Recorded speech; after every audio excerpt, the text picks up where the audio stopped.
Ladies and gentlemen, welcome to another edition of the NerdWatch Nation, brought to you by MauiWatch.com, and of course our Twitter account at NerdWatch Nation. I, of course, am the one and only G-Money, the co-host, along with my friend and professor of cinema, the one and only Professor Barry. How you doing, sir? Doing good, G. How about yourself? I'm doing pretty good, my friend. How has your week been? It's been good, man.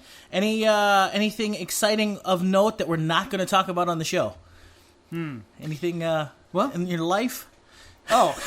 Life-wise, whatever, you know. My personal life? Just get into it a little bit. Anything interesting happen to you? Because, as we all know, we've kind of established that you've moved back to the island. How's the transition going? It's been terrific. Transition's good? Yeah. Good. Yeah. Good. And everything is going as planned, I hope, or? So far. So far, so good? Yeah. Okay, good. I mean, good. day ain't over yet, but yeah, we'll see how it goes. Okay, perfect. Well, anyway, we're here. It is the NerdWatch Nation. We pride ourselves on being somewhat in the know when it comes to movies and gaming and, of course, television and things like that. We're definitely nerdy guys out here in the middle of the Pacific, trying to give you guys our view on what's happening in the world of, I guess, nerd culture, as we like to call it. We have come to the close of the Comic-Con of 2014, the San Diego Comic-Con International, the world-famous Comic-Con, and we'll have some impressions on that as well coming up in the show in just a little bit. But first, this weekend, we talked about it last week, this weekend was the opening of two big movies, or I would say two semi-big movies. They opened on an off week. Hercules, starring Dwayne Johnson, and Lucy, starring Scarlett Johansson. So, who came out victorious, box office-wise, Lucy or Hercules? It was Lucy by a landslide. By a landslide. I saw that myself. You were absolutely right last week about the interest in Lucy. I've gotten a lot of mixed reviews on that, as a matter of fact, and a lot of mixed reviews online that I've seen from reviewers as well. Some people didn't like it at all. Others loved it. My folks saw it.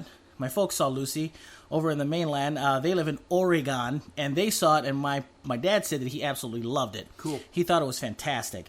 So I told him I'll be watching that. You, sir, watched Lucy this weekend, or this week as well. So what were your impressions of Lucy?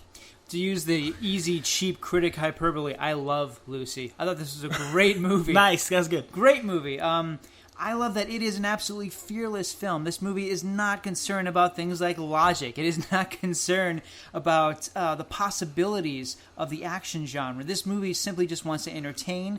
It comes to a point where you get the feeling that the writer-director Luc Besson, who we all love, and whose comeback film this is, finally had an opportunity to write a script that really just kind of utilized his best abilities as a filmmaker, as a stylist, as an action filmmaker, and as just a gonzo storytelling. There are elements of his best work. It's kind of a fusion of The Professional, Leon the Professional, La Femme Nikita, and The Fifth Element. It's a fantastic action movie. It's a bizarre science fiction film, and it's this really crazy, crazy amalgam of different genres and different ideas. I would say it's kind of like a combination of the Fifth Element and La Femme Nikita and Altered States. Now, Luc Besson's last film was Taken, was it not? He did the first Taken, correct? He actually wrote and produced them. He never directed them. He didn't direct it, because Yeah. I know that Olivia Megaton did the second one. I just wasn't sure if my memory served, if he directed the first one. I'm going to have to look that up. But it wasn't him, you said. So his last movie for you... His last film that he actually directed was The Family. That was about a year ago. Oh, that's right, with Robert De Niro and Michelle Pfeiffer. Yeah, which was terrible. Was it terrible? Terrible film, yeah. Wow. Shockingly bad. Wow. It's matter of fact, it's on Netflix right now. If you wanted to purview a terrible movie, it's not even worth watching. Wow, that's even with that cast, even with the dream team of De Niro and Pfeiffer, it's no good. It's a lousy film. All right, well, let's get back to something that is good. What's so great about Lucy? How can you describe it? It only takes about maybe 2 minutes to get started. It has an opening sequence in which it's a bit heavy in the exposition, a bit on dialogue, but then it's off like a rocket. It kind of reminds me of Speed in that sense. 20 years ago, this thing just never stops moving. It's a tight, lean movie. It's only 94 minutes or so. It's quick. It's fast. It's incredibly nasty and violent and pulpy. It really does feel like it exists in the same intense criminal underbelly as The Professional. Scarlett Johansson never hits a false note in this performance. My only problem with the film, and it's a problem I've had with a lot of movies lately, is that Morgan Freeman has been cast to play Morgan Freeman once again. Once again, he's been cast for his voice, for his ability to deliver monologues that basically sound like they're completely... Right, he's playing God from Bruce Almighty. Yeah, like he's playing God. Also, he's one of these actors like Michael Caine that even if the dialogue is completely preposterous, you believe it because he's saying it. Yeah, right, so it helps that he's in the film. And it has one of these endings that's really hit and miss. It's one of these endings that absolutely really does shoot for the moon. It's going to rub a lot of people the wrong way just because it's so ballsy and so crazy and so completely off the rocker. And yet, I love the chances this movie takes. And just bottom line, though, it's incredibly entertaining. The action's great. It's really what I wanted. This film, probably the closest parallel, it's kind of like Alice in Wonderland with a gun. She falls down the rabbit hole, and you follow with her, and there are bullets and bodies piling up everywhere.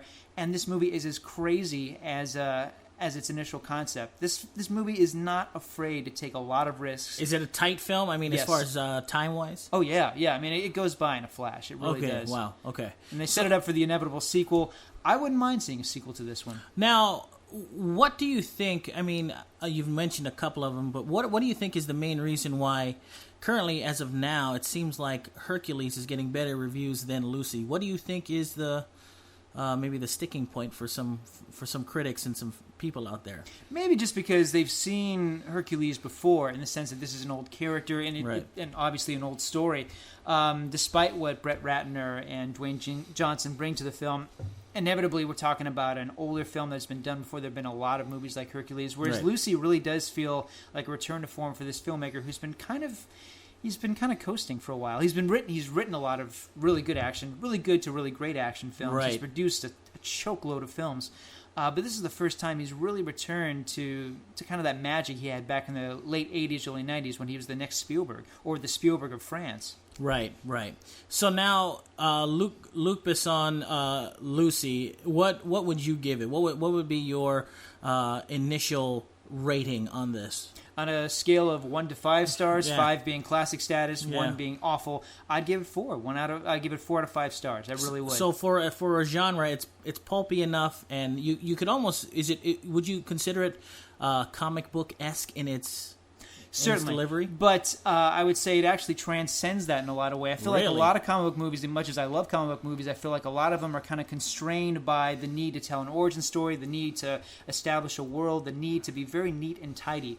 Whereas Lucy is just off the rocker. Without spoiling it, because it's in the trailer, there's a scene in the film where her hair all of a sudden changes. And it's never established how she has the power to do this. It's something she has the ability to do. Lucy has this, this extreme form of telekinesis that she's able to shapeshift. And the movie never explains it. It's one of the many crazy touches in this film. All right. So Lucy, 4 stars. If you have not seen it yet, is this something that we should see in the theater? I'd say so. It's a good ride. It's a good trip, and certainly it divided people so much when it was over. You could really hear the chattering begin. So this is one of these films you see and you talk about it at length over dinner. Oh, really? Yeah. All right, great. I will definitely check that out. I, on the other hand, went to go see Dwayne Johnson and Brett Ratner. Well, Brett Ratner directing Dwayne Johnson in 3D. I went to see Hercules. And let me give you my quick impressions of that film. I have to say that the story is based off of the comic book or the graphic novel, a famous graphic novel. I forget the writer's name at this point for some reason. I just went blank. You go on the air, you start recording, and your head goes entirely blank. His name escapes me at this point, but it's based on a very famous graphic novel. This was a passion project for Dwayne Johnson. He consistently had said that during the filming of this, during the filming and during the training of this movie. I have to say, overall, I was completely surprised at how much fun it was. It was very good. It didn't take itself too seriously. It took itself. It went a very interesting direction. It essentially straddled the line between mythic and mortal, in the sense that we don't know if the stories that precede Hercules are true, or if they are just tales to make him seem bigger than who he is. If he really is the son of Zeus, or if he's just a mortal man. I really like that idea, and I didn't think I would. I didn't, whenever you watch a movie about Hercules, you're always assuming he's, you look at him as big, strong, the son of Zeus, and he can do anything and everything. Well, it was interesting in respect to his character of Hercules to look at him as just a legend, and his stories are being told by those who have seen it but exaggerated a bit. Make it seem bigger than life. Make Hercules seem bigger than life. And it kind of worked, I have to say. Dwayne Johnson did an admirable job as Hercules. He was followed by a band of merry men, if I can call them that. And I don't want to give it too much away, but I will say this, that what they establish in the film does really work in its favor if you are willing to accept the fact that Hercules in this film isn't essentially on its face a god. You see where I'm going with that? Yeah.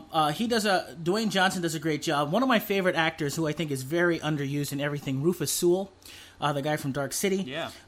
He's in this film, and he is phenomenal. I think he's good in anything. I don't know what I like about him so much, but Rufus Sewell is a spectacular actor. He plays one of Hercules' merry men, and he's fantastic in the film. Ian McShane is also in it as well. He's great. The cast of characters that followed Dwayne Johnson really helped prop him up, in respect to that he's got two really big actors who are behind him, really just holding up Dwayne Johnson's performance as Hercules. So I will say that overall the action scenes were phenomenal. I think that the story that they straddled between mythic and mortal was great. And for my money, I would say that Brett Ratner did an admirable job in portraying this story. I will say that the climax of the film, although phenomenal, went into the territory of Darth Vader at the or the beginnings, the birth of Darth Vader at the end of Episode 3, Revenge of the Sith. You know where he goes, no! Well, there's a scene at the climax of Hercules just like that. I don't want to ruin it, but I will say that you will feel like I feel because Ian McShane does they find themselves in a bind at the end of the film, obviously. They find themselves in prison. Not giving anything away by any stretch, but Ian McShane does a rousing prose on who are you? What do you believe? What do you believe you are? And he really does this rousing just speech about what do you think you can be, Hercules, and things like that. And it's a very good speech, but unfortunately, all of that rousing and all of that, because I felt what Ian McShane was doing was great, and then it just kind of turned into the Revenge of the Sith Darth Vader moment, and I went, ooh, that kind of hurt me just a little bit. And you'll see what I'm saying when you see it. But overall, the action was phenomenal. Dwayne Johnson did a great job. I really admired the fact that he really took hold of the character that he was portraying, and everyone around him did as well. And they knew they were in a movie that, although could be taken extremely seriously, they didn't let it get to their head. They didn't let it say that this is my. He was smart enough to make it to where it wasn't wasn't his epic film, like, this is Hercules, this is serious, this is where we are. It was very, I don't want to say tongue-in-cheek because that's the wrong word, but it didn't take itself too seriously to where you're like, I'm just not going to watch it. It really had fun with the idea of Hercules being a god, and I really enjoyed it. So overall, I'd give it about 3.5 stars. And the 3D was phenomenal. So if you can see it in 3D, do it. I was very surprised at how good the 3D was for the film. I don't know if it was post-converted or not, but Hercules, if you can see it, check it out. Dwayne Johnson does an admirable job, and I thought it was great. My big question, how's the wig? Okay. It's terrible. There is no doubt about it. In my mind, it is terrible. I will say this. There is one thing that we never mention when Dwayne Johnson's in a film and he always bares his chest like he does. Whoever the makeup artists are that cover up that tattoo that he has on his chest and on his arm, do a great job, because you never, ever see that tattoo, because it runs from his neck all the way down his arm. I believe it's on his right side, I think. I think it's on his right side. It's a Samoan. Yeah. It's a Samoan He described it as this is how he portrays his Samoan half. So